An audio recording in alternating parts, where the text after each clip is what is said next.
Peace. This is your brother Willie Muhammad, and we want to welcome you to another broadcast of I Have a Testimony. And we'll be right back with our guest. Stay tuned. Peace. God came to us to seek and to save that which was lost. He raised a man from among us. He, the Honorable Elijah Muhammad, laid the foundation. What I'm doing is something that comes from him through me, and the thing that he uses in me to do the work is my faith in him and the word that he taught. To produce men and women who wanted to clean up their life and build an independent nation for the glory of God. And we're back. Today, brothers and sisters, if you have spent any time on any of the social media platforms, I'm willing to bet, if I was a gambling man, which I'm not, but I'm quite sure you have come across some video that features our guest today. He's a social media influencer, content creator, businessman, a member of the Nation of Islam, and he has so much more that I can actually say about our brother. And I'm speaking about our brother Ben X. Show you this video.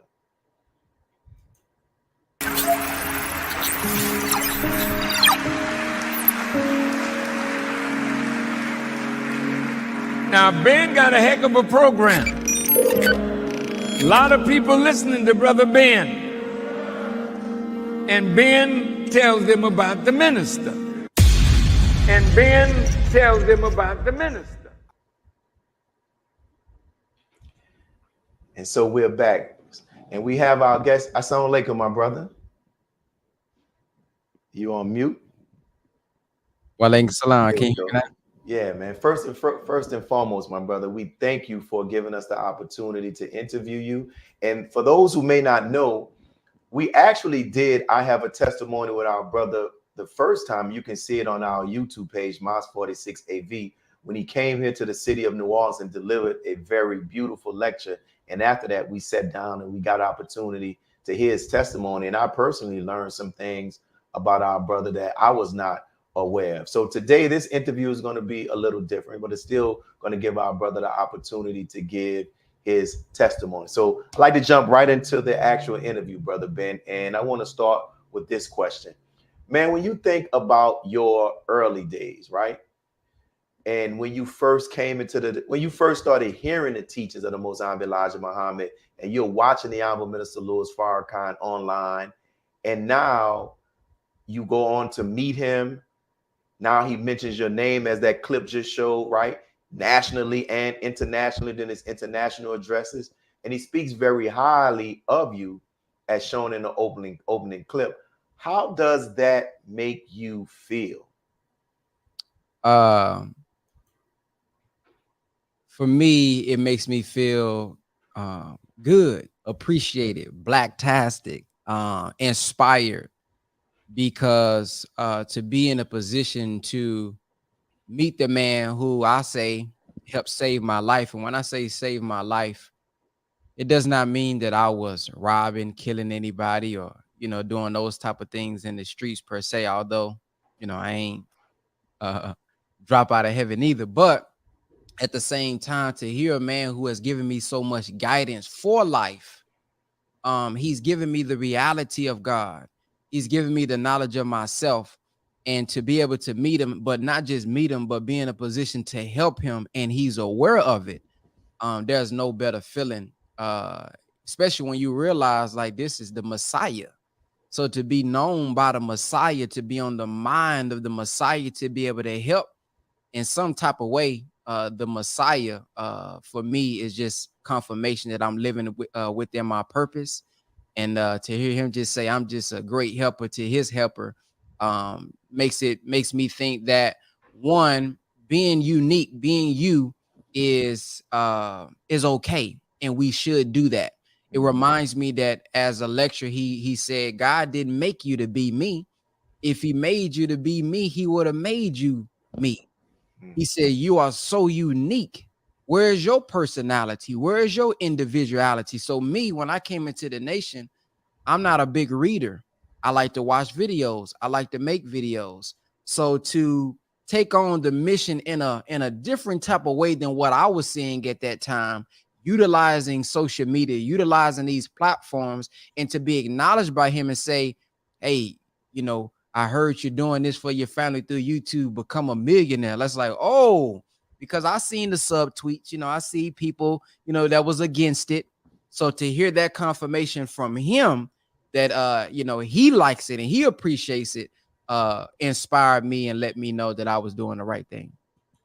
Praise be to Allah. My next question I want to ask you, because I've been there to personally witness. I was there when he told you about being a millionaire as well. And when he talked about he keep working, that he had a holy name for you, right? Remember that? Yes, sir. And so my follow-up question is, you know, to follow and help a man like the Honorable Minister Louis Farrakhan does not come without its share of difficulty, right? And that difficulty can range from being attacked by his enemies, jealousy, envy, the loss of opportunities, and more.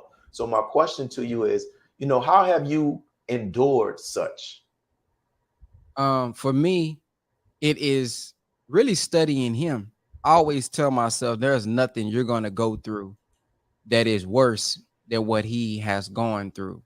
I've been in positions where I have over 500 million views on my Facebook account alone. I've had companies reach out to me, and once they found out who I'm with and what I stand on, they couldn't do business with me. For example, there was a company that was Black owned per se, and they wanted to reach out and do like some type of deal. You know, I got a large following at that time. My Facebook is getting hundreds, thousands of views almost every post every week. And once we got to the point of like them figuring out more of who I am, because I was FOI, they couldn't do business with me and align with that. So I've had to deal with that. But I also have heard the Honorable Minister Louis Farrakhan say he had to deal with that. And so I recall a lecture where he said, what Satan makes, Satan can destroy. But you didn't make me. God made me. So I always keep that in my mind whenever I'm not in certain rooms when I know I probably deserve to be. I just say it's Allah's will. And if it's Allah's will, there's nothing they can do to stop it. And if he don't want me to have it, there's nothing they can do to give it to me. So to hear and nurse on the stories of the Honorable Minister Louis Farrakhan is what helps me get through all of the trials, because I have people DMing me and my comments, they trolling just, you know, because I'm posting, you know, the minister.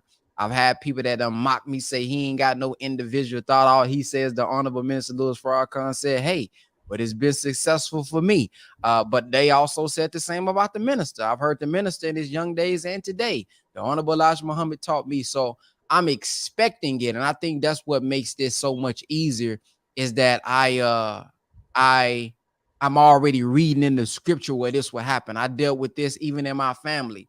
I've had, you know, close people say, well, don't ask me for nothing. Go ask them Farrakhan people. Go ask, you know, the nation. I've had people that never talked about Jesus to me, never talked about God to me. But when I joined the Nation of Islam, now they start inboxing me stuff about Jesus and trying to hint at that I'm doing the wrong thing and things of that nature. So, but in the scripture, it said Jesus didn't come to bring peace. He come to divide the mother-in-law with the daughter-in-law, the son-in-law with the father-in-law. It's not that he's purposely trying to get their family to divide, but my student minister, Brother Malik Muhammad from Waxahachie Study Group, teaches us that he's going to bring a certain truth.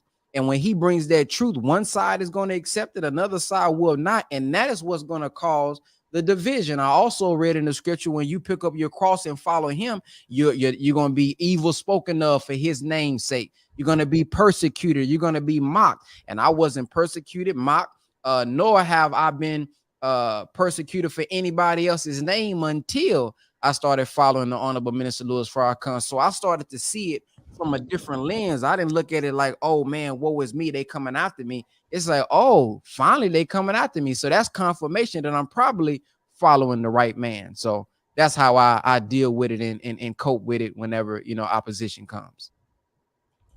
Beautiful, man, beautiful. And that's right, my brother. And that example of the Honorable Minister Louis Farrakhan is so great. And we look at how he gave up music, but he came back to making now putting out his own album again and being on his album with some of the top artists of this time.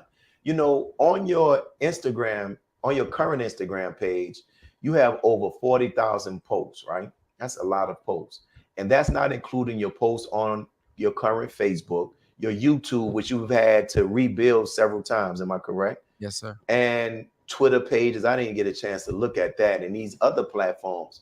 People often do not realize the amount of work that goes in to record, to edit, to post content, put on these shows like that, and what you're doing during the week. We're going to talk about that later. You know, one could spend hours on a clip that's only meant to be 3 minutes long, editing, right? How do you maintain balance between your online pursuits, your family, your health, and the other aspects of life? For me, as far as like my work and the mission, I try to marry the two. So for me, I was asked a question one time, Brother Ben, how do we separate the teachings from making money? And I said, I don't. In problem number 13, it says, after learning Islam, which is mathematics is Islam, we must learn how to use it to get some benefit while we live. That is money, good homes, friendship of all, or luxury, money, good homes, friendship of all walks of life. So when I read that, this is just how I see it. It says you must learn how to use it to get some benefit while we live. Well, we know there is no mystery heaven in the sky and the sweet by and by. After we die, they say, hey, man, we want some sound on the ground while we still around. And he's given us what we should use. Well, when I think about what is Islam, Islam is mathematics, or Islam means submission to the will of God. We must use our mathematical theology it teaches us. So if I'm looking at this after I have learned to submit my will to do the will of God, it's my submission and my following him that gets me the money. So why do I have to separate it? So for me, I don't separate the mission and my business. Whenever I sell books, the final call goes out with it. A couple months ago, I sent out over 500 final call newspapers because these people came through being a customer from a product that I have. It was at that time I was selling the secret relationship between blacks and Jews, and was sending it out all over the world and had over 500 newspapers with it. I have not always been balanced with family. I'm getting there now. In the beginning, I was really very unbalanced. I crashed at my computer, always editing. That's where the 40-something thousand posts come from, because I was just always working and working and working. But now I studied the Know Your Role lecture, and I'm not all the way perfect with it. I think I'm a lot better than I was. But the Honorable Minister Louis Farrakhan gave us a method. He said, if you can try to get your work done within 4 days, then you got 3 days off. You got one for your family. You got one for yourself, or, you know, you take the family out to the park. So basically 4 days family, 3 days 4 days work, 3 days for family and yourself. So on Mondays, Fridays, and Sundays, these are days I strive not to do any business work. My wife, she helps me out with that, either by her being mad at me or by her just saying something, forcing me to find that balance, because I am someone who was an only child. And as an only child, I just worked all day long. I didn't go to a lot of parties. People know me for being a gym rat, actually. So I'm the type of person that at South Oak Cliff High School, when they was eating lunch, I was actually in the gym, and I got this documented. It's on one of my older YouTube channels. I would literally be shooting in the gym by myself while everybody else was eating lunch. So I'm always working and working and working. So I have to find that balance. And being that I didn't do a lot of stuff with my family, I got 21 biological brothers and sisters, and I didn't live with any of them. I got 21 biological brothers and sisters. So I would create characters with myself. That's where the skits come from in the beginning. I would be talking to myself. I talk back. That comes from me wanting somebody to play with or be around that was my age, and we didn't. my family, we didn't do a lot of outings. Me and my parents, we didn't do a lot of, let's go to Six Flags and let's do this. I can probably count on my finger how many times something like that has happened. A lot of my adventures in traveling came from me playing basketball. And as a young man, I looked at that, man, this is my career. So I've always been work driven. So I'm finding the balance now to, be with family. And what I've learned is quality time. I may not always, because of all that I have to deal with business wise and just, my responsibilities, be able to do a lot of time. But what I'm learning is the time that I can give, the time that I do have, learn to be more intentional. I'm always on my phone a lot. So that's something I got to work with. So those are some things that I'm finding out to do. I got a personal assistant now that can help me out with a lot of planning, with a lot of stuff on the back end, a lot of people that want to talk to me. I got a lot of meetings I have to have. My personal assistant can help out with that. So on those Wednesdays, Fridays, and Sundays, I'm minimizing how much time I work. And inshallah, by next year or the year after that, I can have those days completely, strictly for family. Yeah, man. And I think all of us who are involved in this work end up, if we're really involved in it, we're going to have that struggle for balance. And I've had that as well. And like you said, I'm not perfect at it, but one of the people that really helped me out was Brother Minister Sharif Muhammad, Abdul Sharif Muhammad, the regional minister, student regional minister in the city of Atlanta. When he came here, man, and my wife asked him the question, and he gave some very practical advice similar to what you said. So thank you for that comment. And I hope that others are hearing this as well, because being family is also part of this mission, right? God, family, the nation. And really, God and the nation is one. Family and the nation is one and the same. So we definitely need to give that time. So my other question to you is that, your reach and your influence are long as a result of the work that you're doing on social media and even off social media, because you just don't do your work on social media. I would imagine that you have had discussions with a wide spectrum of people. Like I saw one discussion, looked like you would.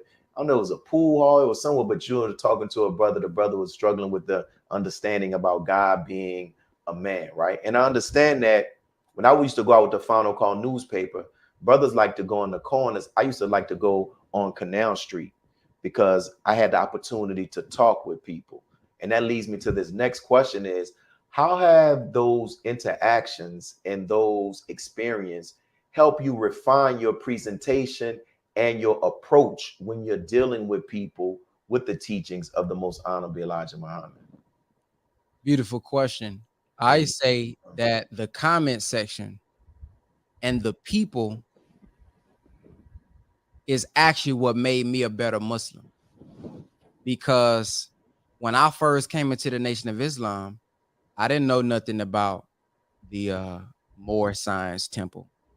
I wasn't going deep into the children of Israel and things of that nature. But it was through them asking certain questions, and I'm saying, let me go research what a minister talked about that. So I studied the behavior of the people and what the people were saying to make me, like you say, a better presenter. It made it easy for me to dialogue. I now understand, what type of information to give and what information not to give, because I done made so many posts and I've had so many conversations. I know what would cause someone to reject it. Now, I don't like that. He didn't, the way I said it, I may have been telling the truth, but he didn't respond well.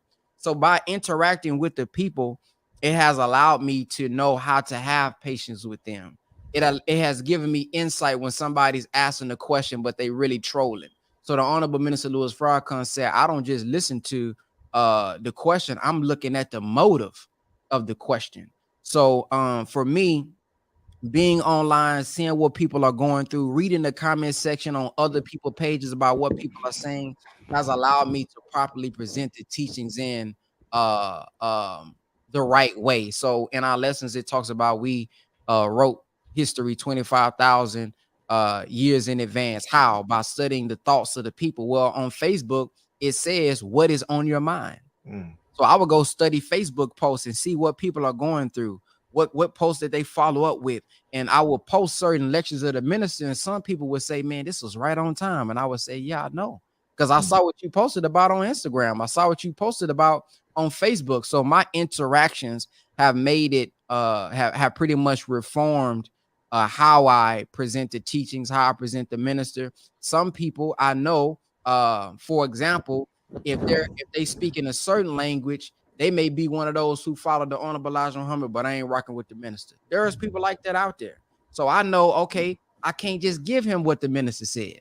If I'm trying to get him, if I'm trying to get him to understand something, and he's telling me I don't follow the minister, why am I saying, well, the Honorable Minister Louis Farrakhan? No, I'm finna hit you. Well, here's what the Honorable Elijah Muhammad said this. What do you think about this? Well, I agree with that. Well, let me show you what the Honorable Minister Louis Farrakhan said the same thing. Now let's deal with that. Now I got him.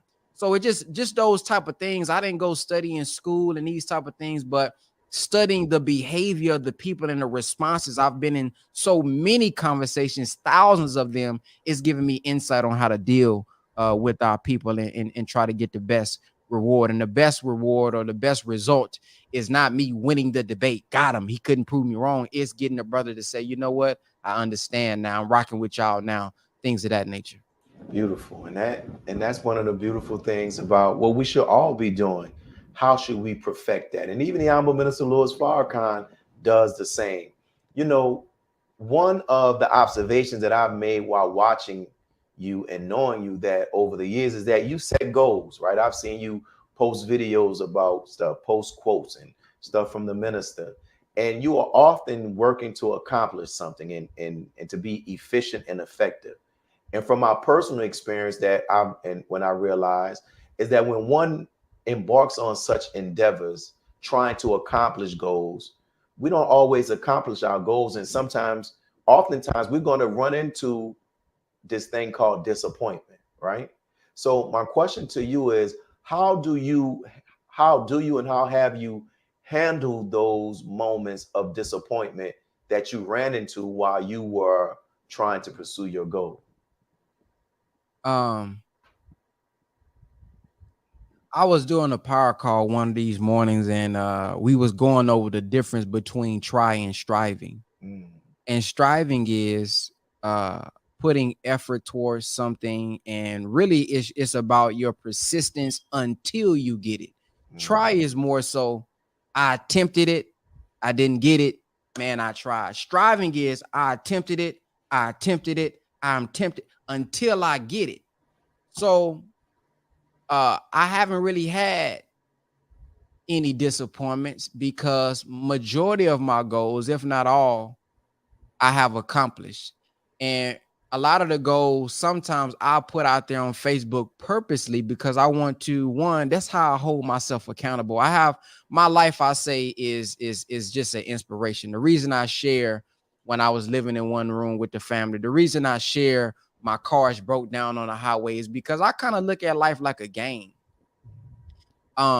It's almost like, man, if I can show them that I can overcome this, man, you can too. You know, it's like if I'm going through adversity, I think about movies. It's like in a movie, if the movie was just he grew up in school, he went to a private school, he got all straight A's, he never got in a fight, he never failed at anything, lived heavily out. That's not no interesting movie. We want to see somewhere there's some failures. There's some, oh man, he didn't know that was coming. How did he overcome that? Then he thought he was about to make it again. Oops, something else happened. Like those are the movies that we find most relatable. Those are the movies that we find most intriguing when there's an antagonist, when there's a problem that somebody got to solve. So when something happens where I may not meet a goal or something like that, I just say, maybe it wasn't in God's will for me to have it right now, but it doesn't mean that I won't meet that goal. There's certain financial goals that I look back to that I had in 2017. I made those monthly goals in a week. Some of the goals that I wanted to make once I started to get more in contact, like, man, I got to reach this goal. I thought that was high. Now I make that passively, even if I don't do anything. So it's like when I put something out there, I'll forget sometimes that I even have the goal. I'll forget that I even said it. Then when I go back, I've already accomplished it. And I think it's because when I'm coming up with the goal, I'm coming up with the strategic system or way that I'm going to go about doing it. And I fall in love with the process versus the goal. And if we just focus more on the process and I focus more on what actions need to be taken to get the goal, the goal is going to be accomplished as a byproduct. So if I don't accomplish something, I always look at, where is God in it? What is the lesson he wants me to get? Because if God, there's a lecture called God's Timing.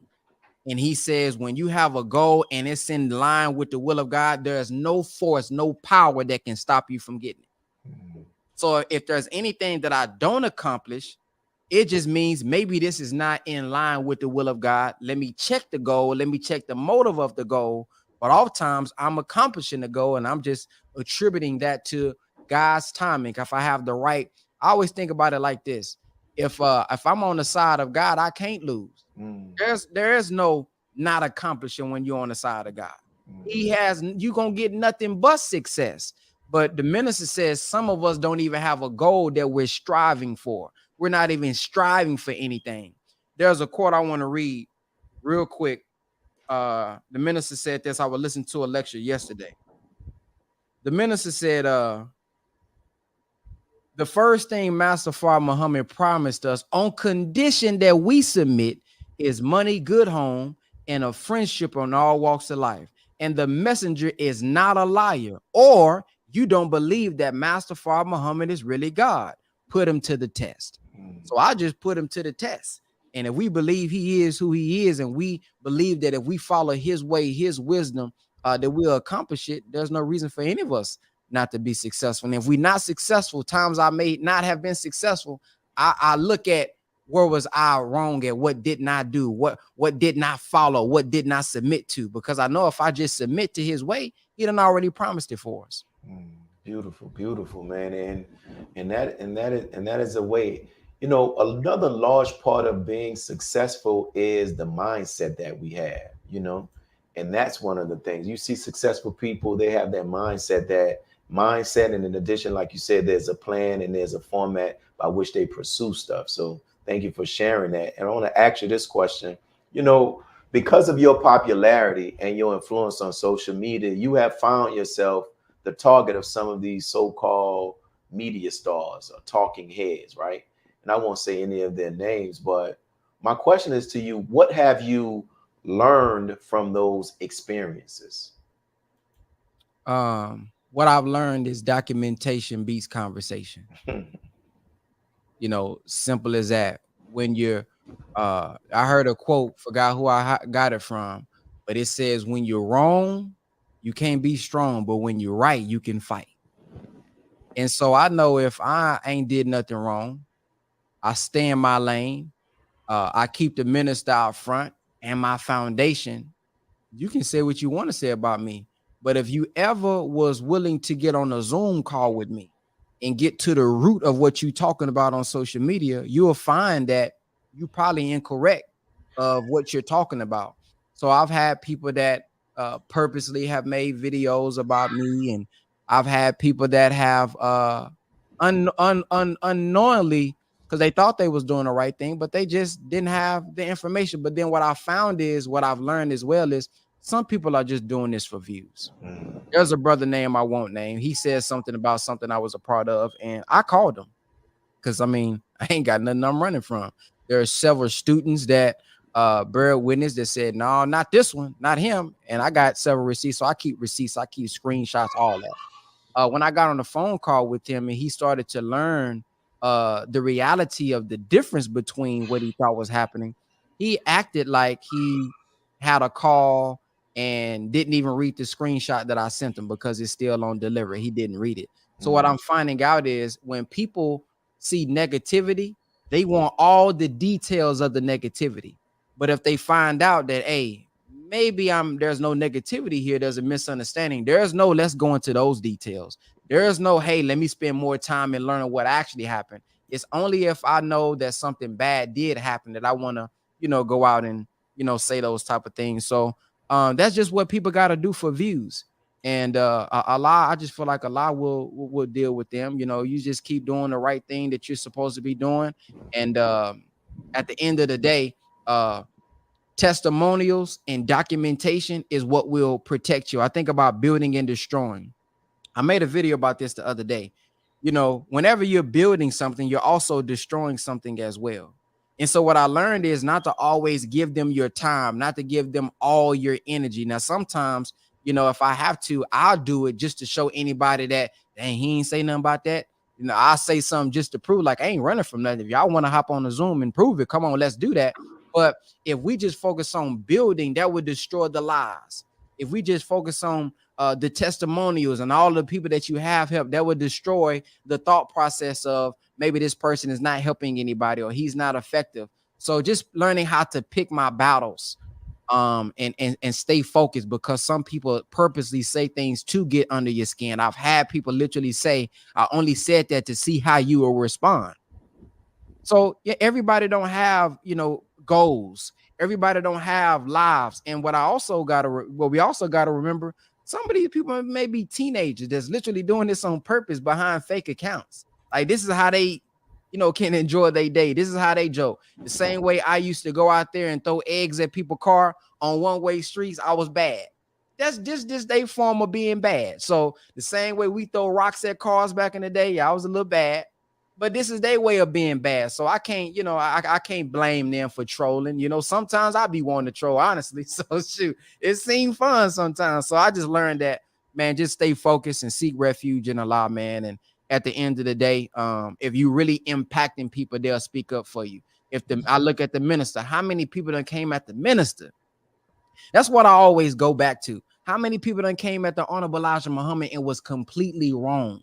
I seen a sister during when the minister, I think, was speaking again about Paul Robeson. There was a sister that stood up and said, I'm sorry. And she was crying. She said, I'm sorry. After all these years, I thought all these bad things about you. And then you did this for my uncle.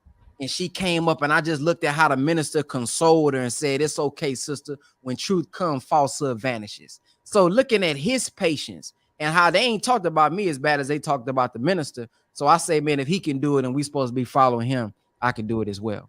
Beautiful, man. And the ministers, you know, the minister in his on his 90th anniversary of his birthday, when he spoke, he said for us to pattern our lives after him. And if we do so, we can study how to handle the envy, how to handle the jealousy, and how to handle people whose motives are not right. And your words made me think about there's another thing, and also knowing that balance, right? Because I read something where a guy said you can't get to your destination if on the way you're going to stop and throw a rock at every dog that barks at you. And you made me think about how a brother told me who had the opportunity to sit down with Steve Harvey when Steve Harvey came to Baton Rouge after Hurricane Katrina, because he wanted to do something for the people there. And he was sharing to the brother who was his security how there was another celebrity who had a show, was taking shots at Steve Harvey, and Steve Harvey wanted to respond. And the brother's like, man, you got the Honorable Minister Louis Farrakhan, you can get guidance. So call the minister before you decide to respond. Steve Harvey called the minister, and what Steve Harvey told the brothers at the table, he said about the advice that the minister gave him. He said, brother, the minister told him, you know, nobody is enamored or shocked when they see a dog barking at the moon. That's just what dogs do. They howl at the moon, right? He said, but what will happen if the moon decided to holler back or growl back at the dog? He said it'll be the talk of the news. And the point that the minister was saying, like, some stuff is just to be ignored, man, because some stuff is really people want attention and they're envy, they're jealous, or their children are immature, or they're even being sent by the government. So you've been registered for how long? Since 2015. So that's what, 8 years, right? So my question I want to ask you, because, you know, when you look at your growth in Islam, right? As I was preparing some of these pictures, I was looking at, dang, Brother Ben, how the suits you had on, the different little things, and seeing you now, just the growth, right? What would you say have been some of the most profound lessons you have learned within your 8 years as it relates to your growth in Islam?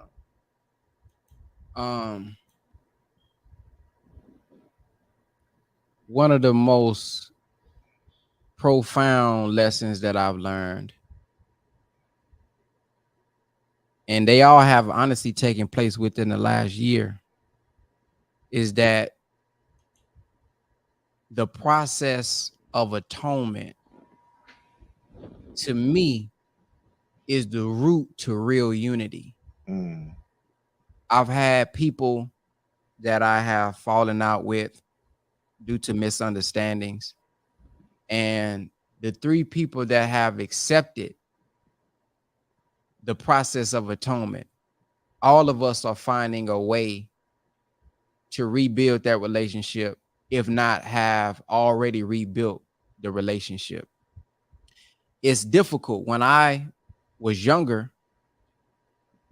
I don't like confrontation. I'm the kind of person that I'll be quiet. If I feel something about you, I'll be quiet. And I'm just to myself, because just as an only child, that's just how I always was. I wasn't a real vocal person. Even still now in person, I'm not a vocal person. Many people think because they see me online and I'm funny, but in person, if I don't know you, I'm real quiet, and people think man, what's wrong with him?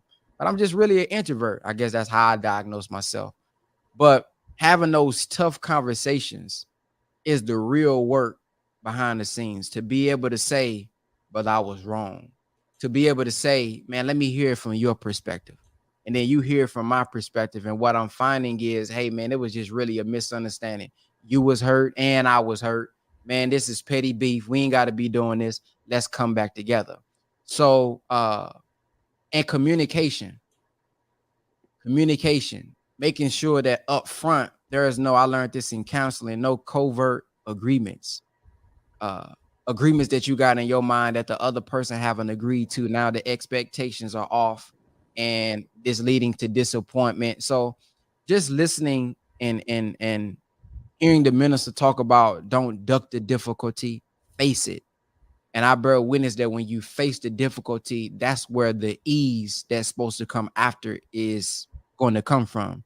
It's not going to come from around you. It's not going to come from running away from it. You got to go to the center of it.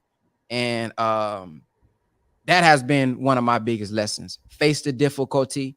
After difficulty does come ease when you face it. And the process of atonement is real. It's not easy now.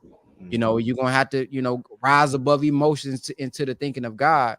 And another thing that I have grown in, I think one of the many lessons that I learned is, especially when it comes to getting our people, is that you have to have different ways of reaching them, and you have to understand them before trying to fish them in.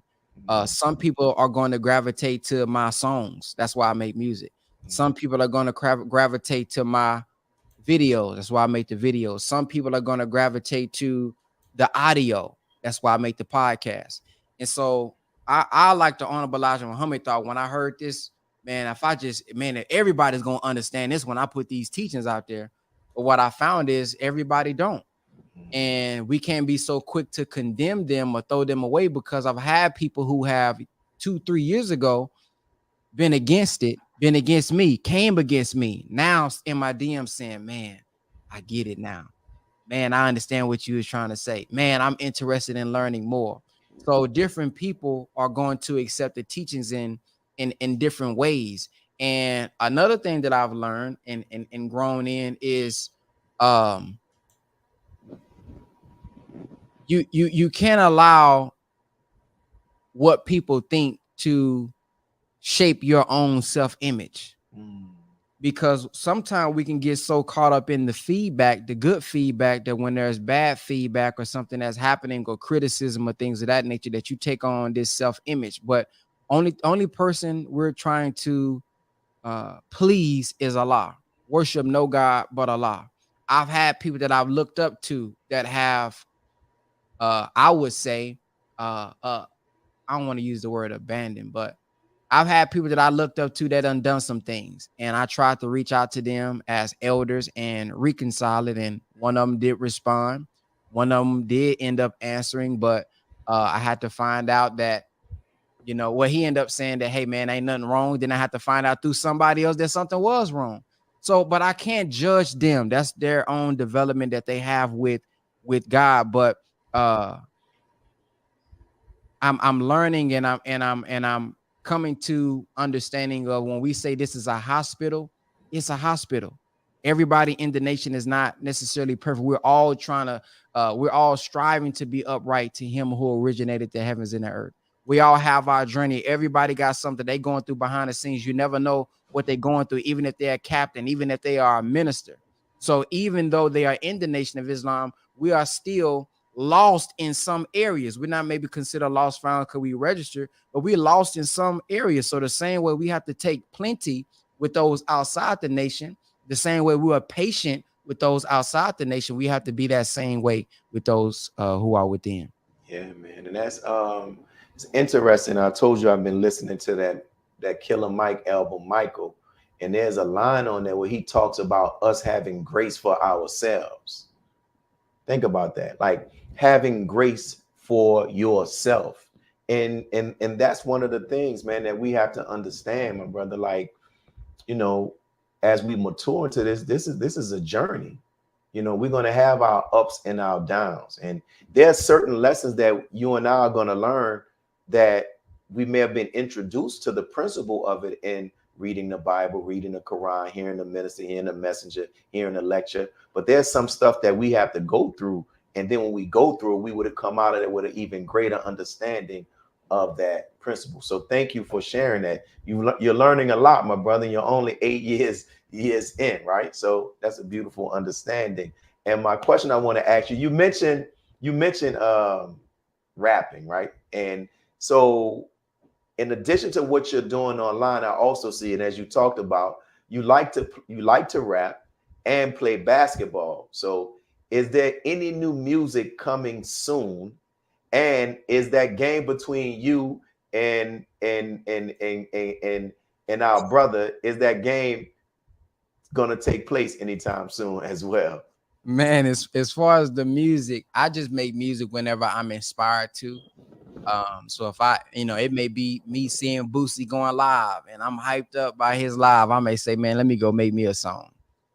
It may be something that I'm going through and I just want to get something off my chest. I just go make it. So I'm not like technically a rapper to where I'm planning a tour, because I ain't never did videos, nor am I going to perform in person, because that's not really my personality. But whenever I just want to express myself, and I see that, maybe the youth need a particular message. And I know those who listen to my music, they may listen to my music versus maybe watching a podcast. So I'm kind of spontaneous with the music.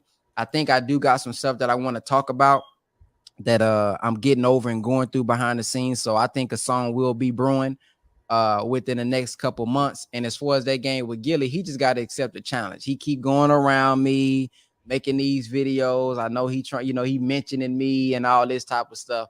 I mean, he's talking about me. He's not mentioning me, but I know he's talking about me, and people be tagging me on his pages. So he just got to accept the challenge, man. I hope he do, so we can go ahead and get it over with, because I didn't start this, by the way. Every time I will post a basketball video, somebody from Philly, somebody will post Gillie, man, with Gillie, Gillie. So I finally said, all right, man, y'all gonna stop doing this. So I started going at him every time I post something, to tag Gillie in this and tell Gillie to play me in one-on-one. So I think it'd be cool, man. I honestly think, we should do something like that. One-on-ones, bring the community out, donate it to the community and all type of stuff, man. I think it'd be dope. It'd be unique. And I think this is another way for us to impact our community, get them with something that they want. They want a basketball game, but inside that, we teach them about other stuff as well. So I think it'd be a dope experience. If he accept the challenge. And I love, man, I haven't had the opportunity to meet Gillie and Wallo at this moment, but I love their relationship, brother. Yeah. I love their story. I saw with Gillie, he gave a real message about, there was a shooting that took place in Philadelphia, and he was something like, I think a grandma was shot, and how he gave it and the way that he gives it, and just the relationship that he and his cousin have, man, is very genuine. And I love that, man. So hopefully, for the good of the community, you all get together. Gillie gonna say he gonna smoke you if y'all play. And from what I've been saying, he got some. He can play, and you can play too. So ain't no way we're gonna find out who's gonna do what until we actually have that game. So hopefully he sees this. And salute to Gillie and Wallo for the work that they're doing as well, man, here online. And now I want to transition to ask you this question, because we started this show and this whole series, as I said when I first opened, we were doing these I'd have a testimonies in person when guests will come to our city. And we recently did one with a guest that came to our city with our brother Kareem from Rialto, right? And that's on our YouTube page as well. But the purpose of these shows is to give people the opportunity to give their testimony, and people who have had these interactions with the Honorable Minister Louis Farrakhan to share these interactions so that the audience can see the beauty of this man, the heart of this man. Like, yo, we're not making it up. This man is actually like this, right? So if you had the opportunity to stand before the world and give a testimony of the Honorable Minister Louis Farrakhan, something that you've seen him do with somebody that may have shown his love, his charity, or something that he shared with you, you've experienced with him that's shown his love, his charity, or whatever it may be, what testimony would you give? Testimony or testimonies would you give, and why those?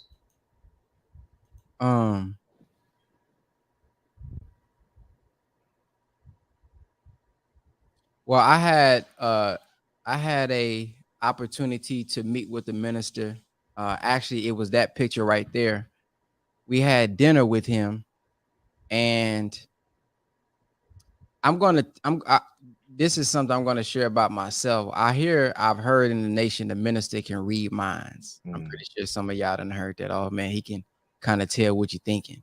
And I've never really experienced it on this level before.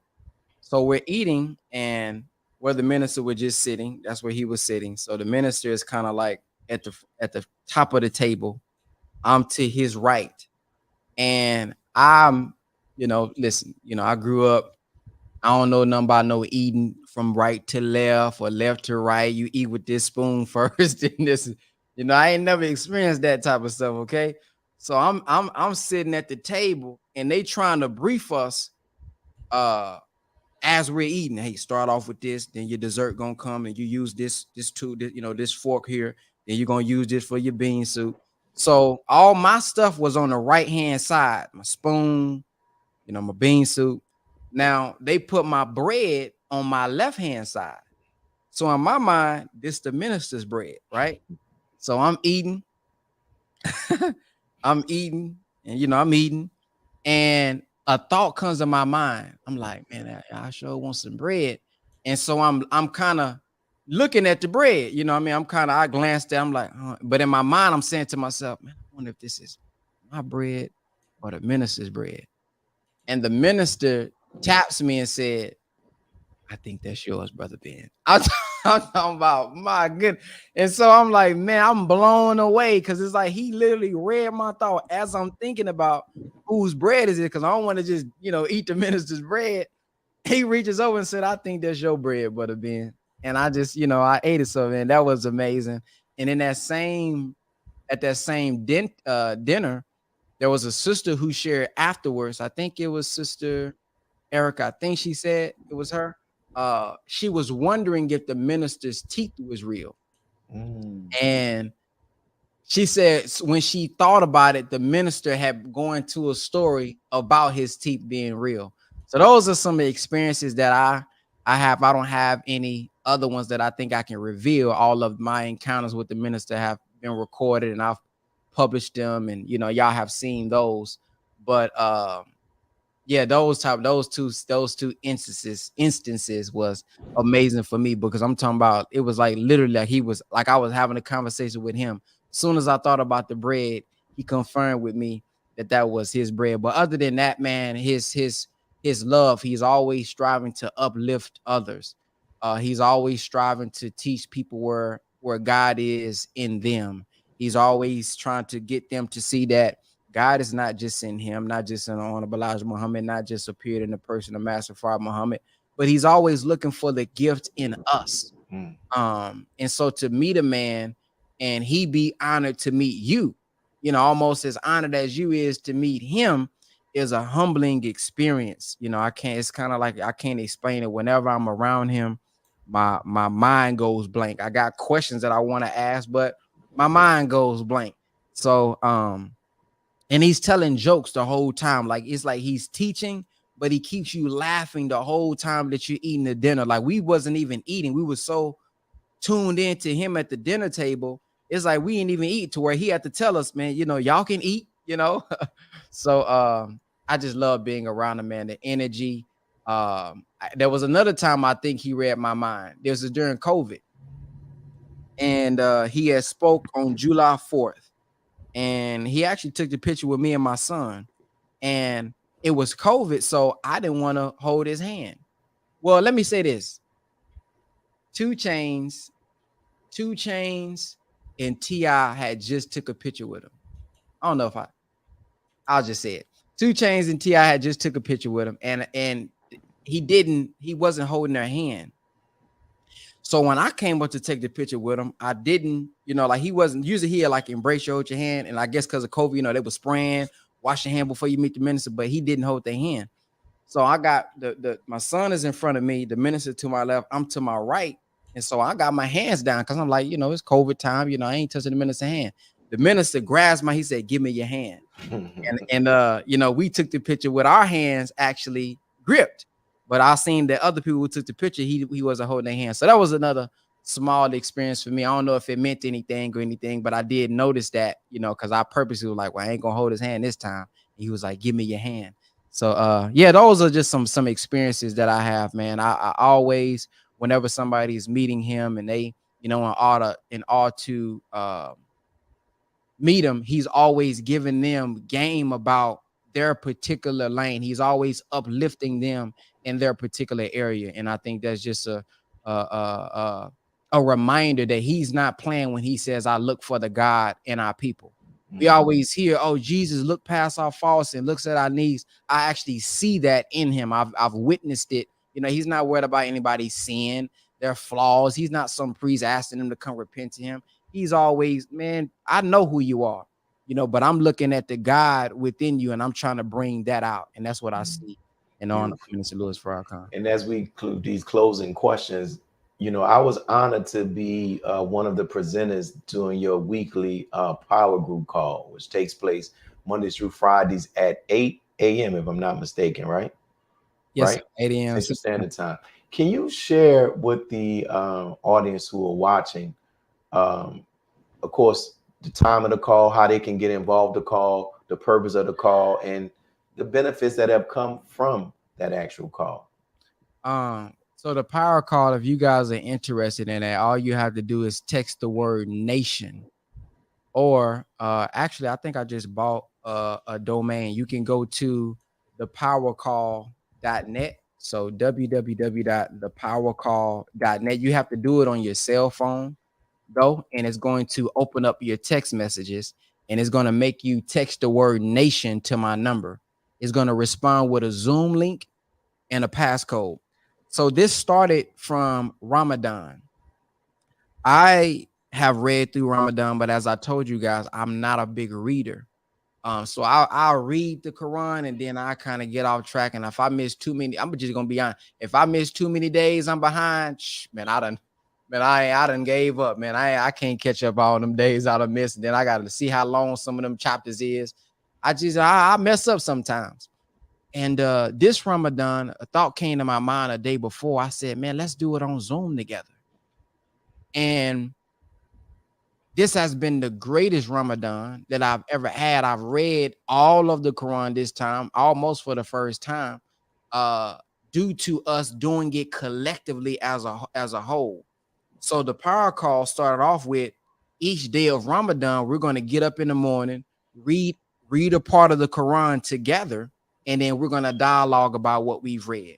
So now not only am I reading the Quran, but we're striving to get understanding and we're parsing what do we get from it as well, because I hate reading things and I don't understand. I hate reading things and there's no practical then what. So that's what came out. That's how my quote came about. It's not how many books you've read. It's about how many pages you've applied. Mm-hmm. So when I heard the dialogue and feedback from a brother who may have been in the teachings longer than me, or a brother who understand the Quran this way, when he give his feedback, I say, oh, I didn't think about it that way. I got it. Then somebody else, they give their feedback. Oh, I didn't get that but man, I needed that part. And so it became valuable for me. and the obligation that so many people was depending on that call inspired me to get up on those days that many of us have when I don't want to get up in the morning to read. I want to sleep in.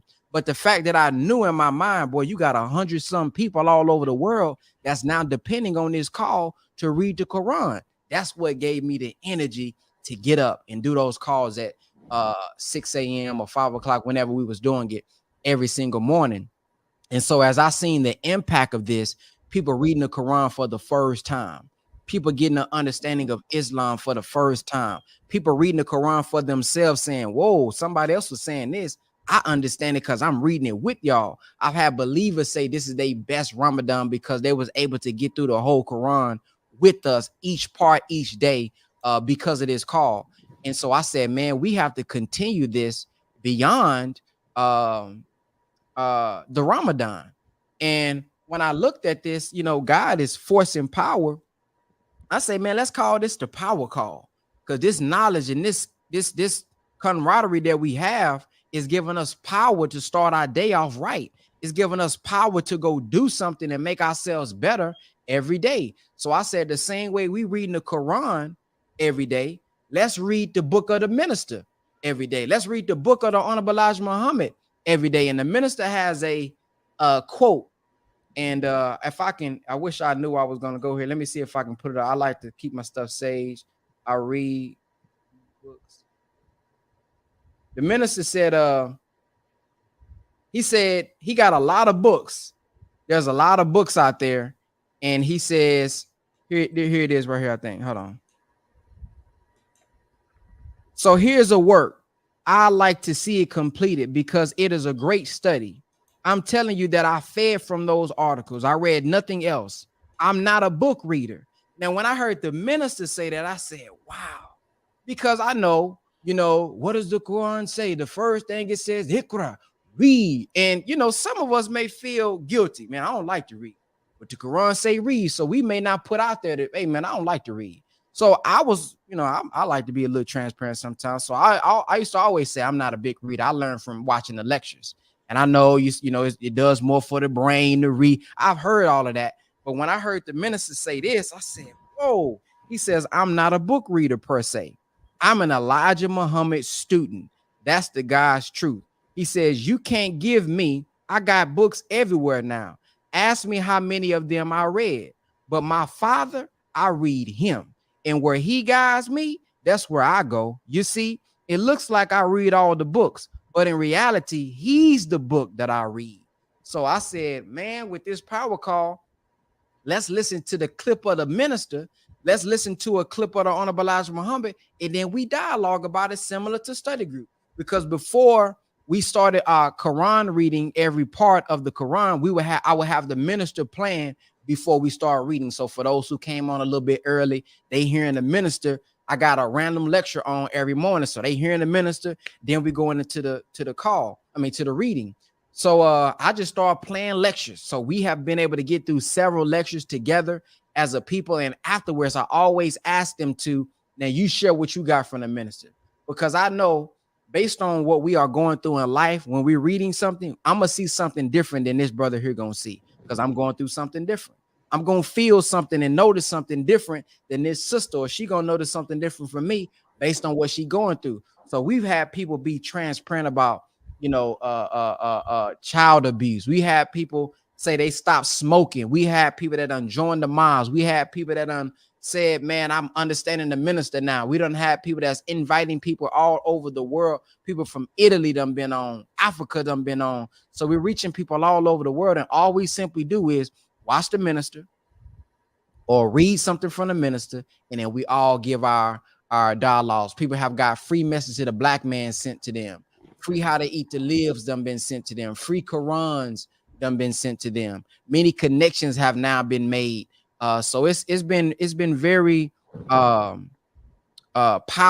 I'm going to post the testimonials on my story on Instagram. It's so many of them that I had sent yesterday, so that we can give a report to the Honorable Minister Louis Farrakhan, so he can see the work that's being done via social media. So that call is every Monday through Friday at 8 a.m. Central Time. And we encourage everybody to just come on and listen and share your feedback and watch the people grow. I mean, people have been growing just off of people's testimony. We literally had a brother, like I said, that said he stopped smoking the other day. 2 people that said they stopped smoking, and one of the brothers that stopped smoking just joined the mosque last Sunday. Praise be to Allah. And the benefit, you know, and first we'll get ready to close on this. And I first thank you again, brother, for giving us your time and sharing with us what you were sharing and all of the work that you are doing that's impacting those in your city and even outside of your city. And it makes me think about what you're doing. I heard the Honorable Minister Louis Farrakhan say about the work of resurrection. He said the work of resurrection is about the elevation of our people's consciousness. And if our people's consciousness elevates, their actions are gonna change, right? Their actions are gonna elevate. And that's the thing, you know, like some people may not come to the mosque, but they already are part of the nation. But can you leave can you draw from the teachings of the Most High Elijah Muhammad and allow it to raise your level of consciousness? So thank you, my brother, and may Allah continue to bless you. And for those who are on, may you tune into our brother doing that, the weekly call. And thank you all for tuning in to I Have a Testimony. This is the first time that we are having it here at Closing the Gap broadcast. So we appreciate them for giving us the opportunity to have it here. And, you know, we encourage each and every one of you all to continue to tune in, continue to subscribe, continue to share, leave comments, and support this particular network that is taking place. So we thank you all. We thank our brother Ben for his time, and we look forward to, we have some major interviews coming up, inshallah. Thank you, and may Allah continue to bless each and every one of you. This is your brother signing off from I Have a Testimony on the Closing the Gap broadcast network. Peace. God came to us to seek and to save that which was lost. He raised a man from among us. He, the Honorable Elijah Muhammad, laid the foundation. What I'm doing is something that comes from him through me, and the thing that he uses in me to do the work is my faith in him and the word that he taught. To produce men and women who wanted to clean up their life and build an independent nation for the glory of God.